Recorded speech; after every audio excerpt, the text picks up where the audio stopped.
So that's a very fair question. And obviously, one of the major mistakes I made was not that. I mean, I think if I had asked for an in-depth sort of opinion on what the sideboards were, a lot of it probably wouldn't have happened. So I own that. So I was aware that there was an ethics challenge from the start. So it wasn't that I wasn't aware that this was a problem. And to me, the challenge was, how do you balance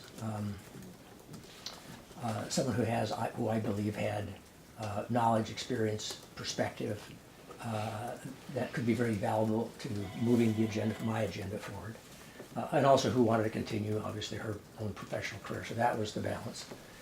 The steps we took were, we did have this conversation with counsel, and my understanding of that, whether right or wrong, was that there was a distinction between a private for-profit company and a not-for-profit. That didn't mean that not-for-profit company could be lobbying me for outcomes, but we did make that distinction, and I guess that's a legal question you'll have to sort through. We then set up a framework to try to let everyone know what the sideboards were, what she could and could not do, when it came to ethics and conflicts of interest, when it came to a policy advocacy, when it came to communications. So we put that in place.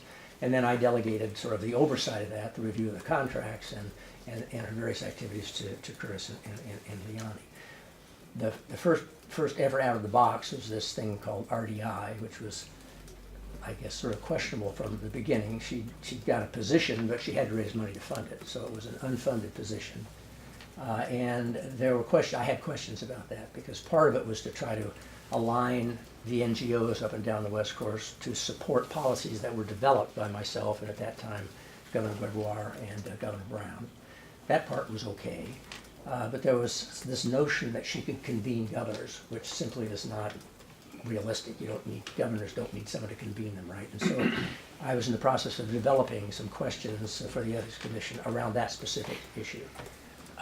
Then she left RDI, I think sometime in June, and got a job with something called the CEDC. I can't remember what that stands for, but it was a DC operation, so it wasn't a direct contract with an NGO. And I felt it just seemed to me that was safe, right or wrong, and so I didn't pursue it. And you need to remember that this was, I'm not saying this is an excuse, but just an explanation. You got to remember, this was right when we had, right after 66 and 67, the state was totally blown apart. We had a 30-30 split in the House. We had a high unemployment. We had a $3 billion budget deficit. And this just wasn't the top thing on my radar screen. We were trying to get through that session without blowing the state apart, which we did. And so I didn't. And that was a mistake. I acknowledge it right now. So there's a little context for you. I just wanted to put that out there. It doesn't negate the fact that I should have done it. I should have. But it wasn't because I didn't think about it. Or I wasn't aware of it. The second thing I just want to put on the table, and I have not consulted with my lawyers here, so if they grab me by the ears and snap me back, you'll understand why. That hurts. Yeah.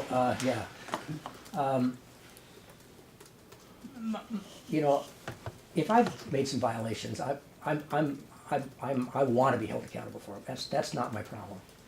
And you're going to have to decide this intent portion of it. I mean, I agree it's nebulous. This was also kind of a unique situation, so one of the things that I hope, regardless of the outcome here, is that you can sort that out and provide some clarity going forward. My concern is the assault on my integrity, and that means more to me than you will ever know. I've done this for my entire life. If something I did as an unintentional side effect somehow violated a statute, you're going to decide that, and I'm not going to argue with that. I agree with Janet on the interpretation, but to me it's not the legal interpretation. It's whether I took the office in which I was entrusted and intentionally said, oh, let's see how I can enrich Sylvia Hayes. Let's see how I can make money for myself or avoid financial. That's not true. It didn't happen, and I will never acknowledge that. And that's the thing that I care about the most. It's not the fine. The story didn't end the way I'd hoped. I got out because it was creating such a storm that it was impinging on the office and the ability of the state to do its business. But I didn't do it because I thought that I had somehow betrayed the trust that had been bestowed on me in that office, or that I had somehow undermined or abandoned my ethics. So that's not a legal argument, but it's something I care about.